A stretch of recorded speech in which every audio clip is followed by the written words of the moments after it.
Les formations professionnelles de cirque donnent lieu à des productions de haute performance sur lesquelles un regard international est porté. Au terme de leur formation, les étudiants donnent à voir leur unicité d'artiste et cherchent à se démarquer sur une échelle mondiale, notamment par la création de numéros, afin de faire une entrée remarquée dans le marché professionnel. Si la plupart des yeux sont rivés sur ce qu'ils arrivent désormais à accomplir, ce qui m'intéresse en tant que chercheur, ce sont plutôt les expériences de formation qu'ils sont amenés à vivre au quotidien pour y parvenir. Je m'appelle Marie-Ève Skelling-Demel et je suis professeure en nomination à long terme à la Faculté d'éducation de l'Université d'Ottawa.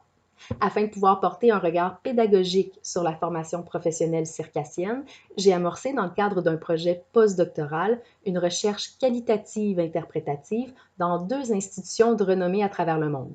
En 2018, je me suis d'abord intégrée au Centre national des arts du cirque en France, puis j'ai échelonné 2 collègues de données à l'École nationale de cirque de Montréal en 2019 puis en 2020. J'ai rapidement constaté un vif intérêt de la part des enseignants et des étudiants des 2 contextes, faisant en sorte que ce projet a bénéficié de la collaboration de 85 participants, m'ayant permis de tenir 85 entrevues individuelles, 12 groupes de discussion, 158 heures d'observation à noter, en plus de matériel écrit divers et d'un journal de bord.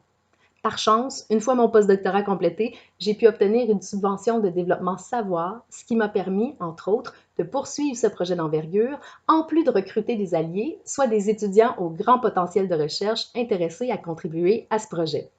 Bonjour, moi c'est Emma June Hubner et je fais partie de l'équipe de recherche de Professeur Skelling depuis septembre 2019. J'ai accompli une montagne de transcriptions, mais aussi beaucoup de travail d'analyse de données. C'est donc avec bonheur que je contribue à cette communication qui propose de traiter du thème de la partition référent au mode d'engagement en dialogue entre différents membres de ces institutions. En fait, c'est en s'appuyant sur des données issues d'entrevues individuelles, d'observations participantes et de groupes de discussion impliquant tant des étudiants que des formateurs que nous proposons de faire valoir leur voix et de faire la lumière sur la complexité des rapports dialogiques à l'égard des expériences de création de numéros circassiens en contexte de formation. Il est à noter que notre présentation ouvre la porte de ce contexte en offrant à voir de multiples images, mais que, pour une question d'anonymisation, les extraits de témoignages qui seront partagés ne correspondent pas précisément aux situations ou aux personnes sur ces images. D'entrée de jeu, il faut savoir que la formation professionnelle en art du cirque rassemble des personnes aux nombreux statuts, des enseignants de différentes disciplines, des conseillers artistiques, des artistes professionnels, des metteurs en piste, des gréeurs, des étudiants de différents niveaux et aux nombreux domaines de spécialisation. Chaque étudiant a son propre horaire et travaille au contact de plusieurs membres du corps enseignant au sein d'une même journée, voire d'une même séance. Selon la discipline travaillée, les étudiants peuvent cheminer de manière individuelle, en duo, en sous-groupe ou en grand groupe auprès d'un ou de plusieurs enseignants à la fois. Ils prennent tantôt part à des projets solo, tantôt à des projets collectifs de différents types d'envergure, donnant déjà lieu à une diversité d'expériences de création. Certains diront seul c'est plus facile, en duo c'est plus plaisant. Plusieurs soulignent l'opinion selon laquelle en duo ou en sous-groupe, c'est difficile parce qu'on est différent. C'est plus dur de se mettre d'accord. Tout le monde a une idée, tout le monde veut essayer un truc, et du coup, il peut y avoir la difficulté d'être d'accord avec les autres. Mais après, plus de personnes, plus d'idées, plus d'opinions, plus de variété et plus de points de vue. L'ouverture à l'autre et l'écoute sont des apprentissages qui s'ancreront au fil du travail et du temps que les partenaires passeront ensemble jusqu'à devenir une attention continue à l'autre. Je pense que ce n'est pas nécessaire de tout dire avec des mots. Je pense qu'on est très à l'écoute tout le temps de l'autre. Donc des fois, quand je trouve que son énergie est plus basse, je réagis plus doucement aussi. Quand je suis plus sérieuse, ce n'est pas nécessaire de lui dire que je suis comme ça, parce qu'on s'écoute bien et on se sent bien, je pense. D'autres étudiants qui travaillent à créer des numéros sous forme de solo peuvent avoir à leur horaire des séances individuelles ainsi que des séances de jumelage, c'est-à-dire de travail auprès d'un enseignant en même temps qu'un autre étudiant qui fait la même discipline que lui. L'enseignant a alors le défi de se concentrer sur 2 étudiants travaillant sur 2 projets respectifs et étant parfois à différents niveaux d'avancement dans le travail. Les étudiants ont aussi parfois différentes préférences au regard du travail de création et d'exploration auquel les enseignants tenteront de s'ajuster. Pour une consigne, il y en a une qui va vouloir plein de précision et l'autre qui va justement vouloir partir dans tous les sens. Du coup, on sort des choses complètement différentes toutes les deux. Elle a aussi un tempérament très posé, alors que je pense que je suis un peu impulsive. Du coup, quand on travaille toutes les deux, c'est assez intéressant. Ce n'est pas toujours facile, il faut s'accorder. Pour les étudiants, une des différences, c'est que tu peux avoir un dialogue. Tu peux montrer, tu peux voir, tu peux te reposer plus ou pas, ça dépend. C'est un dialogue, un échange. C'est cool pour trouver de nouveaux trucs, des nouvelles choses pour comprendre certaines choses qu'il te manquent. On travaille bien ensemble parce que je manque des choses qu'il réussit et il manque des choses que je réussis. On peut comparer. Aussi, ça permet d'avoir un bon œil, un bon regard. Si chaque apprenant est unique et a des préférences en termes de travail d'exploration et de création, il en va de même pour chaque formateur avec qui il travaille. Toute rencontre entre un étudiant et un enseignant se veut donc unique et il importe de mieux comprendre l'influence de la singularité de chaque relation formateur-apprenant sur les expériences de formation. Si les formateurs ont différents titres et statuts, ils ont également différentes compréhensions de leur rôle auprès des étudiants. Durant les entrevues auprès de nombreux formateurs, différents rôles ont été mis de l'avant. Assistant, accompagnateur, activateur, coach, gestionnaire, enseignant, co-créateur, œil extérieur, membre de l'équipe avec les étudiants. Il va de soi que ces multiples visions de leur propre rôle teintent leur rapport auprès des étudiants avec qui ils travaillent. Les manières d'interagir peuvent également dépendre de l'étudiant à qui on s'adresse, ainsi que du nombre d'étudiants avec qui on interagit. Durant les séances auprès d'un seul étudiant ou d'un duo, les enseignants témoignaient être particulièrement à l'écoute de manière à être au service de celui-ci, alors que durant les cours collectifs, en sous-groupe ou en grand groupe, plusieurs se montrent davantage directifs afin de favoriser des apprentissages tout en tenant compte de la gestion du temps, d'espace, d'énergie qui se veut différente. Il va sans dire que les relations se fondent sur une bonne communication. Or, la communication peut parfois être d'autant plus compliquée dans ce contexte où, bien que les cours se déroulent habituellement en français, la majorité des étudiants proviennent de l'étranger. Au CNAC, j'ai par exemple été témoin d'un exercice d'improvisation théâtrale réunissant une Allemande, une Italienne, un Suédois et un Chilien. On peut aussi penser à cette étudiante de l'École nationale de cirque qui arrivait du Mexique et qui m'expliquait cette grande difficulté à s'exprimer et à se faire comprendre au début de la formation. Moi, je ne parlais pas anglais. Mon partenaire ne parlait pas espagnol ni français. Mon enseignant ne parlait pas anglais. Donc c'était vraiment compliqué la communication. Au-delà de la multiplicité des contacts auprès de leurs collègues et aussi d'un grand nombre d'enseignants qui les accompagnent par rapport à différents aspects de leur parcours, le simple rapport à la langue dans ce contexte où une majorité de personnes proviennent de l'étranger peut représenter un défi de taille. Si le temps aide à se familiariser avec une langue étrangère, il permet aussi aux relations d'évoluer et de se solidifier. Comme dans tous les contextes sociaux, chaque relation prend un certain temps à s'établir. Si certains étudiants arrivent avec une très grande ouverture parce qu'ils choisissent spécifiquement d'étudier au sein d'une institution particulière afin de pouvoir travailler auprès d'un enseignant reconnu mondialement qui y travaille, d'autres étudiants peuvent d'emblée être plus réfractaires à travailler auprès de certaines personnes, ce qui peut certes être vécu plus difficilement par celles-ci. Je sentais aussi un jugement de sa part. Au début, je sentais qu'elle ne voulait pas forcément être avec moi comme conseillère artistique. Elle ne me l'a jamais dit, mais je le sentais.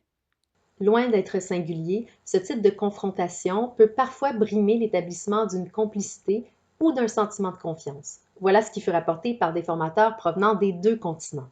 Tu en as qui sont en jugement. Ils se mettent à juger. Quel est le rapport? Est-ce que c'est assez bien pour eux? Ça peut être lourd. Après, il y en a qui changent. Il y en a que tu peux avoir au fil du temps. Ça, c'est un défi de travailler avec des gens qui sont un peu plus compliqués. Dans tous les cas, l'établissement d'une relation de confiance est quelque chose qui se nourrit au fil du temps. On peut s'apprivoiser comme des animaux. Je dis toujours qu'on est comme des animaux et il faut se donner du temps. Il n'en demeure pas moins que les interactions peuvent être complexes. Non seulement la bonne communication est importante afin de nourrir une relation positive, mais elle est également nécessaire au travail corporel. Sans communication efficace, même le meilleur enseignant ne serait pas de grande utilité si l'étudiant ne lui partage pas son point de vue et son ressenti. Même pour le meilleur spécialiste, il y a des choses qui se passent au niveau des sensations. Donc il faut écouter l'élève, l'acrobate, le circassien.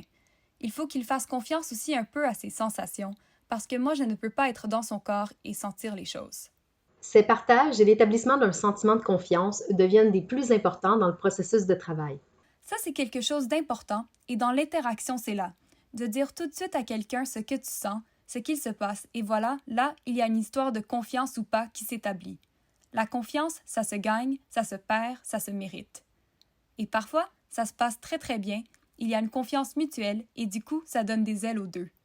Si la particularité de la formation circassienne relève entre autres de la singularité des relations étudiants-formateurs, elle s'explique aussi par le fait que chaque étudiant est amené à vivre et à nourrir ces différentes relations au cours d'une même journée, voire d'une même séance.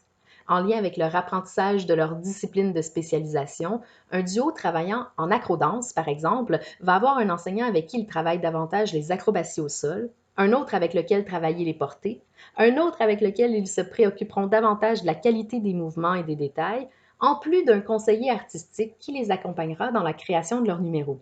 Si les éléments travaillés auprès de chaque enseignant sont différents, la manière de concevoir leur discipline peut également faire l'objet de diverses interprétations.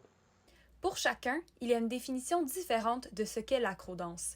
Ça, c'est un peu compliqué pour nous. Selon les témoignages recueillis, cela est peu déstabilisant en début de formation parce qu'ils n'ont pas encore d'intention de création précise et qu'ils se permettent alors davantage d'explorer dans diverses orientations. Au début, c'était moins compliqué parce que je ne savais pas exactement ce que je voulais. Donc c'était facile d'accepter et d'aller d'un côté ou d'un autre. En revanche, si le travail auprès de nombreux formateurs se veut idéalement complémentaire en fonction des forces et des spécialisations de chacun, les divers enseignants peuvent également émettre des opinions qui peuvent être différentes ou parfois même s'opposer quand vient le temps de prendre des décisions en lien avec le travail de création. C'est très intéressant d'avoir tous les points de vue différents de chaque, mais des fois, ils sont complètement contraires. Or, au fil de la formation, les étudiants sont de plus en plus appelés à se définir en tant qu'artistes, à justifier leur choix dans le travail de création et à présenter des numéros qui contribuent à forger leur identité artistique. Il est alors plus complexe d'avoir à gérer tous ces commentaires qui peuvent parfois entrer en contradiction les uns avec les autres ou encore avec leurs propres idées, concepts et choix artistiques en train d'évoluer et de trouver ancrage. En milieu de formation, il y a quelque chose que tu veux, mais tu ne sais pas clairement quoi, donc ça commence à être compliqué. Je n'avais pas encore d'intention précise. Je me sentais mélangée parce que, d'une certaine façon, tout le monde a raison. Ça dépend de quel côté tu le vois. C'est ça aussi qui est compliqué, parce que tout le monde a raison et je ne peux pas dire non. Mais ce n'est pas ce que je veux faire. Le sentiment de devoir plaire à plusieurs enseignants aux différentes attentes revient d'un étudiant à l'autre au sujet du travail de création. Il faut avoir la force de confronter ses idées. Donc c'était OK, je fais ça pour te faire plaisir, mais je fais ça pour moi. Bon, allez, je retravaille un peu plus ça pour te faire plaisir et je le fais évoluer comme j'ai envie pour qu'il me plaise. Ça a été ça et c'est toujours le cas maintenant. Avec mon autre enseignante, c'est la même chose. Je t'en donne et j'en prends. Je crois que je l'ai vraiment senti comme ça. L'idée de chercher à plaire aux différents enseignants peut alors non seulement être complexe en soi, mais peut aussi, parfois, aller à l'encontre de ses propres intentions de création. J'ai 3 enseignants pour une même discipline et ils ont des perspectives très différentes. J'essayais donc de créer un numéro en faisant quelque chose qui devait vraiment être pour moi et je me rendais compte que je passais souvent beaucoup de temps à chercher à faire plaisir à différentes personnes sans vraiment chercher à me faire plaisir durant cette expérience. Plus les étudiants développent leur identité artistique ainsi qu'une confiance en eux, plus ils sont en mesure de se situer par rapport aux propositions reçues, de prendre des décisions par rapport à celles-ci et de justifier leurs choix. Ils ont également évolué sur le plan de la communication avec leurs enseignants, en plus d'apprendre à les connaître et d'avoir forgé une relation de confiance. Il est alors plus aisé de partager leur point de vue, souvent beaucoup mieux défini, ainsi que de s'appuyer sur les différents conseils et propositions reçues afin de nourrir leur travail. Ce faisant, l'étudiant, avec le temps, peut apprendre à tirer profit de ce type de travail auprès d'une variété d'enseignants. Je pense que maintenant en 3e année, je suis plus à l'aise. Je peux travailler avec n'importe quel coach et je me sens bien parce que chaque coach peut nous offrir quelque chose de différent. Mais quand tu ne sais pas vraiment ce que tu fais, parce que tu ne connais pas beaucoup ton agrès, tu ne connais pas vraiment les gens, tu ne sais pas comment travailler avec les autres coachs, je me sentais perdue. Selon les témoignages des formateurs, plusieurs ont tendance à diriger davantage les étudiants au début de leur formation et d'être plus à l'écoute de leurs préférences plus la formation avance, parce que les étudiants seront plus en mesure de partager ce qu'ils veulent. Certains conseillers artistiques ont partagé, pour leur part, le fait d'être plus à l'écoute et en position passive en début de parcours pour apprendre qui ils sont, ce à quoi ils s'intéressent, vers où ils veulent aller, pour ensuite pouvoir nourrir et contribuer davantage au travail de création. Il n'en demeure pas moins qu'un enjeu important soulevé par de nombreux étudiants concernait le fait de s'épanouir sans vouloir décevoir leur enseignant. Les numéros de fin d'études présentés par les étudiants en fin de formation visent habituellement à démontrer le plus haut niveau d'habileté technique qu'ils sont en mesure d'atteindre à la fin de leur formation, une formation extrêmement exigeante où on sent cette vulnérabilité et ce besoin d'être le meilleur étudiant, C'est important de rendre l'école fière, une école de haute performance qui les a sélectionnés pour en faire des chefs de file polyvalents et reconnus mondialement. En ce sens, plusieurs étudiants ont partagé ressentir une certaine pression à intégrer dans leur numéro final un maximum d'éléments travaillés avec leurs différents enseignants, ce qui aurait pour effet de démontrer ce que leur formation auprès d'eux leur aura permis d'accomplir. Moi, au début, je paniquais pour respecter les contraintes, pour rester dans les consignes du prof. Selon plusieurs témoignages émanant des entrevues individuelles auprès d'étudiants, nombreux sont ceux qui reconnaissent la grande contribution des enseignants à leur parcours, tout en ne souhaitant pas nécessairement intégrer les éléments travaillés ou les idées mises de l'avant avec eux au regard de leur numéro final.